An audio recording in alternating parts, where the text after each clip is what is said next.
Friends, that is the sound I hear in my ears every second of every minute of every hour of my day.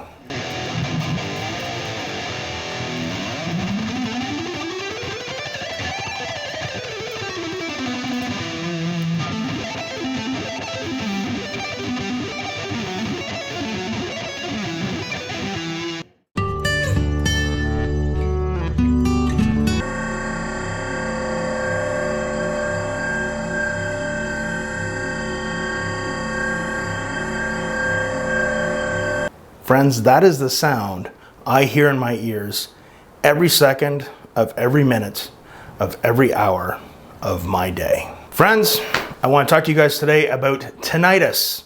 Now, you're going to find that tinnitus affects a lot of musicians and a lot of people who aren't necessarily musicians, but who are exposed to loud noise, certain frequencies, for an extended period of time. Could be road construction workers working around loud equipment, maybe people working in certain factories who have to work around certain machines producing certain frequencies at a certain volume. Now, one of the benefits, again, that I want to bring to this channel, to bring to all of you, is that you don't have to make my mistakes. So saying that, when we're young, we don't care. We think that we're invincible. We think that we can stop bullets. And we don't care about things. And you know, I remember back in the early 90s when I started playing in bands, some of the hearing protection units were probably not what is like out there now, but I cannot really begin to tell you guys how important it is to watch your ears and protect them. I remember many years ago seeing a video with Steve Vai talking about how important it is to protect your hearing for the long term as a musician, not even as a long term, as a human being. We need our ears to get us through. It's one of our important senses that we need. But in saying that, there was times when I was wearing earplugs back in the day and I just, oh no man, I want to really hear and feel the band, and I'd take them out. A very famous guitar player named Paul Gilbert has lost a lot of his hearing. It's a very interesting story that he talks about. He actually related it to experiences meeting two of his idols, Eddie Van Halen and Steve Vai, at two different situations where he was exposed to extremely loud amplifiers. And when you're playing live, you've got amplifiers, you have monitors coming back at you, there's a big PA system.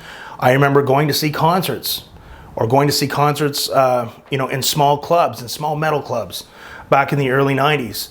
And I would leave and I'd have a headache and I'd just feel, the word is discombobulated. I feel like off. And then your hearing is like, oh my God, like my hearing, there's something wrong.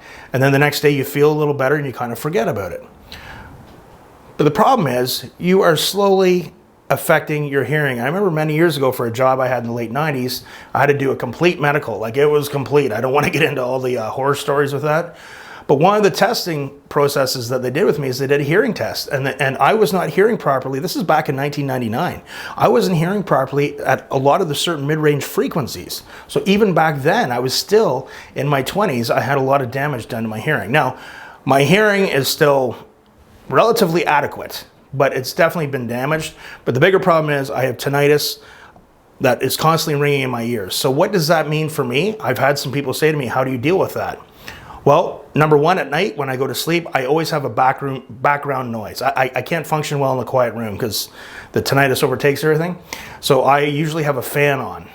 I also have an industrial air cleaner that makes a noise so it helps block out the tinnitus.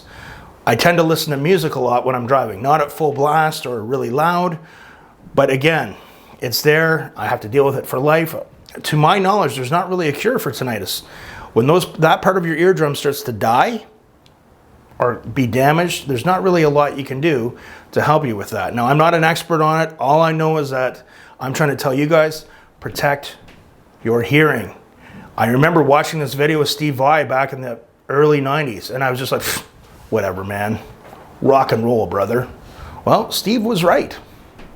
So again, guys, protect your hearing.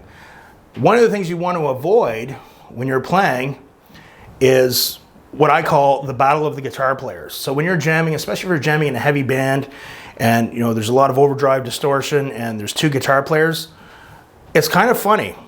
Sooner or later, one guitar player is going to go turn up his amp, and then another guitar player is going to go turn up his amp. And then it starts getting louder. and louder and louder. Oh yeah, man, I'm gonna keep turning this here volume up because it's all about me. Because it's all about me. One of the things I started doing, especially when I started playing live, once the sound was set, or if there's a sound man, I would never, as soon as he got the sound locked in, I would never turn my amp up. Don't touch it. I've seen guys go after a sound check, they get the sound guy gets the sound locked in, and the other guitar player will go and he'll crank up his volume even more, and it's like, that's just pure ego crap, man. So, again, be aware of the volume around you. Another test you can do is when you're driving in your car, when you're driving at night, where you leave the volume on the radio. The next morning, when you go out to drive somewhere, wow, that's pretty loud. Why did I have it that loud? All these things are going to add up to help you with your hearing, guys. I don't want to see you guys suffer from tinnitus. I just tolerate it. But again, especially when you're young, take care of your body. Take care of your ears. Just be smart, okay? Because it's not going to take too many exposures before you start having serious hearing damage. So that's it for now, guys. Again, tinnitus, it's not fun. I have it quite severely, and it's just a part of my life now, and it's just something that I wish that none of you have to deal with. Okay? So remember, guys, practice hard, and we'll see you soon.